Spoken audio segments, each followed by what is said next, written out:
Panginoon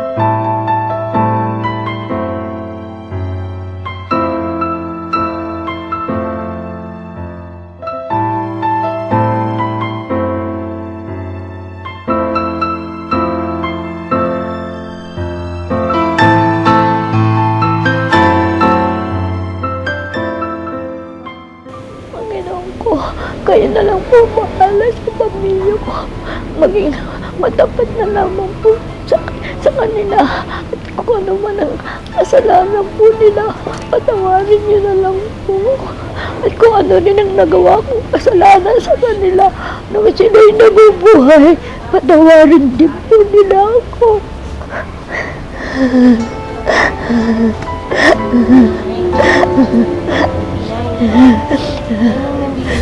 Filipino families are known for having strong family ties, where all the family members live with their parents. But here in the Kanlungan ni Maria, it seems like the spirit of Christmas is not complete because they are away from their loved ones. Come and join me as we untold the stories of survival, hope, and love.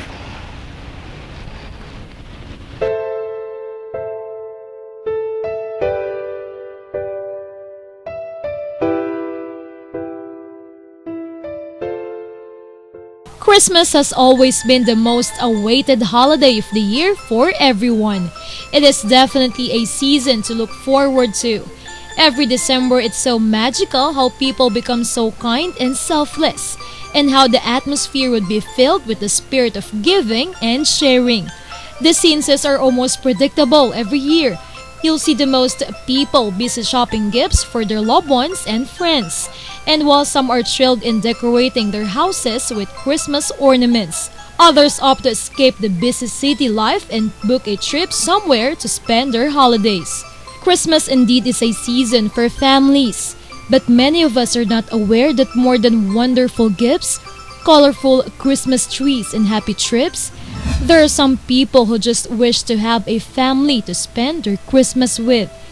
These are the elderly people who live in the institution where their families left them. And these are the people who wish to feel the spirit of Christmas again, at least even before their time on earth is done. In the United States and other European countries, they popularized the idea of home care for the elderly people. Our country is not an exemption. In the Philippines, there are more than 200 home cares for the aged, which take good care and support the primary needs of abandoned elderly. This is the sad reality in a country which is well known for its close family ties and values. Lola Pinay is one of the elderly under Kanlungan ni Maria. It was in 2005 when she was brought there by DSWD social workers. Lola Pinay is already an orphan. Both of her parents died when she was young. Na ako'y maulila, 65 ang edad ko. May kumuha sa akin 7 taon na kusinera. Nung mamatay na yun, may nakapagpaalala sa akin na kaibigan ko na pumasok na ako sa ampunan. Panginoon ko, bigyan mo po ako ng pirmihan, tahanan at kapamilya. Dito na po ako dinala ng social worker ko. With no family to turn to, she worked hard and devoted herself in her craft dressmaking until she found her other half, who eventually died not long after they had been married. After the unfortunate deaths of her loved ones, Aling Pinay had chosen to live alone and focused her life on earning for a living. Years had passed. She got older and alone until there wasn't any work available for her. She had to ask for help, and she was brought to DSWD until she got her luck and was transferred to Kanlungan ni Maria after then. Tatay, nanay, ako at kapatid kong junior. Ang tatay Bicolano, ang nanay Kapampangan. Ako pinanganak sa Quiapo, Santa Cruz, Manila. 2 lang po kaming magkapatid.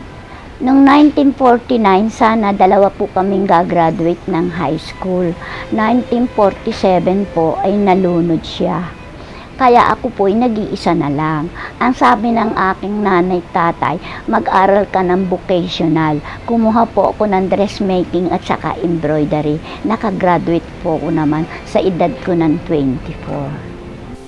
Now she has been living in Kanlungan ni Maria for 7 years. According to her, she found what she needs in the institution. She found a new family which support and care for her. She found a loving family, a friend, and a companion in her remaining life. She said it was never easy for her, as she also longed for her real family. Siyempre, nalungkot na ako. Dahil nag-iisa na lang ako. Wala na ang pamilya ko. Mabuti na lamang. Naalalayan na lang ako ng Panginoon na huwag akong malungkot dahil makakasama din sa aking karamdaman. Kasi po, high blood ako dito po. Ang sakit ko. Kaya pinipigilan ko yung umiyak.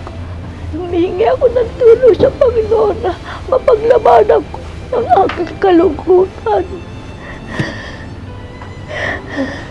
But if you're going to ask Aling Pinay, she'd rather be with these strangers who consider her as a family than to look back in her bitter past where she was alone. With bright smile and gleaming eyes, she told us how special Christmas in Kanlungan ni Maria. Ang nag-celebrate ng Pasko dito, yung mga bisita, ang nagbibigay sa amin ng kasiyahan, yung mga pumupunta rito. Kinakantahan kami at pinasasabihan kami na huwag kayong malungkot, nandito kami, kami na ang pamilya nyo. Christmas is a joyous season. It makes you feel zillions of emotions, but it can also make you feel the hidden emptiness within you. This is what every elder feel in every home care during Christmas Day. But how does celebrating this supposed joyous occasion alone and away from their families affect the elders? Wow, that's a time when they've become very lonely. I just started there, no? They long for the children, they long for the apo, they long for their, they're not really after gifts. Whether you give them a gift or not is not important. It's the physical presence that they long for. That's the best gift. So, kung tatanungin mo ako ng psychological impact, lalo na sa mga elderly, extreme loneliness. But in spite of her sad stories, Aling Pinay can still manage to smile and live her life to the fullest. In the middle of the interview, she told us the awards that she got during their activities in the institution, and she even cracked a joke. Meron po akong sasabihin sa inyo, nang ako'y pumunta rito, 77 ang edad ko, malungkot ako at dahil naulila na ako at wala akong tahanan. Nakapanood lang ako sa TV na huwag maglulungkot dahil iiksi ang buhay kaya nagsasaya ko. Ngayon, nung ako'y dumating dito, July 1st, 2005, mga nurse at saka caregiver, binigyan ako ng award. Pure energetic, promising caregiver, Miss Kanlungan ni Maria 2 times, Miss Friendship, Most Vivo, Best Dancer, Very Creative, at Most Talented. Meron pa akong sasabihin.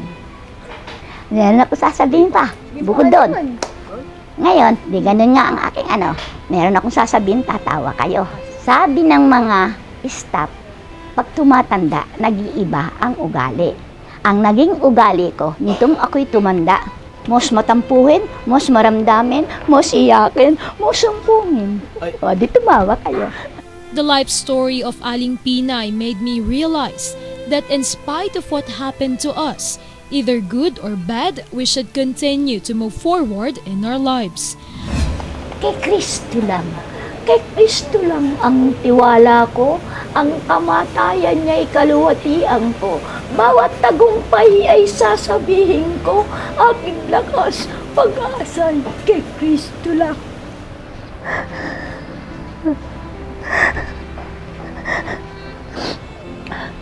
But unlike Aling Pinay's courage, Mang Ruben is completely different because it seems like he had so many regrets in his life.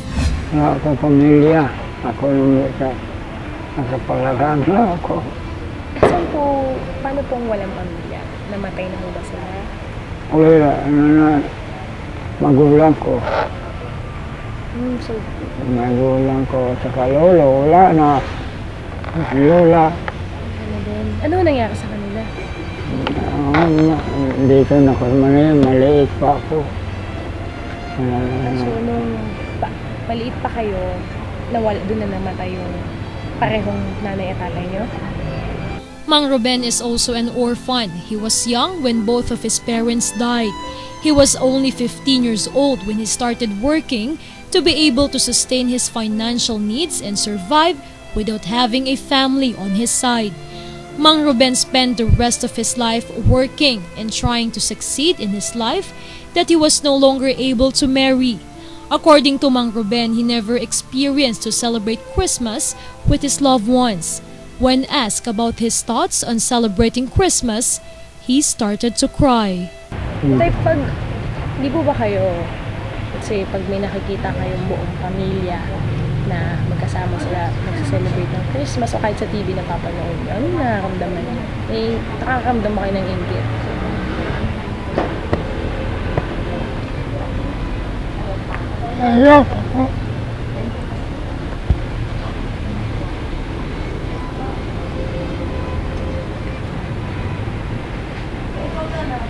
Iniisip niyo po ba na sana nagpamilya na lang din ako, sana may katuwang ako sa buhay? Hindi ko na makita ang kapatid ko. Hindi ko nakita. Hindi niyo po nakita bago mamatay. Sabi ako saan dito. So kahit pa paano, iniisip niyo pa din na sana may kasama akong pamilya na nagsiselebrate ng Pasko. Kaya nga nagpapalala. Naiinip ko ng iyak ko. Ano tayo? So tayo, ano pong nakaramdaman niyo ngayon? Kaya magawang kapatid. Ang naisip ko. Lalo sa hindi ko makatulog. Ba't di po kayo makatulog? Ba't di po kayo makatulog? Ayat ako na. Iniisip niyo po sila. Iniisip niyo po sila pag matutulog kayo. Ano hong... Kaya nga parang nilugoy na ako pag makatulog na higi. Parang tumutulog. Parang tulog manok. It is indeed important to have a family in our life because our families teach us to have faith, to love, and to forgive. The story of Aling Pinay and Mang Ruben only teaches every one of us to value our parents who gave us life and who took care of us to make us who we are today. Though they share many stories of pain, they also have stories of hope, forgiveness, and sharing love this Christmas season. Celebrating Christmas can be more meaningful if we offer our celebration to our Creator. I'm Precious Aquino, greeting you a Merry Christmas, Merry Christmas and Happy New Year! Let's go po. Ang Pasko ay sumapit, tayo ay mag-iawit ng magagandang himig dahil sa Diyos ay ang pag-ibig. Nang si Kristo'y isilang, may tatlong haring nagsidalaw, at ang bawat isa ay nagsipaghandog ng talinga.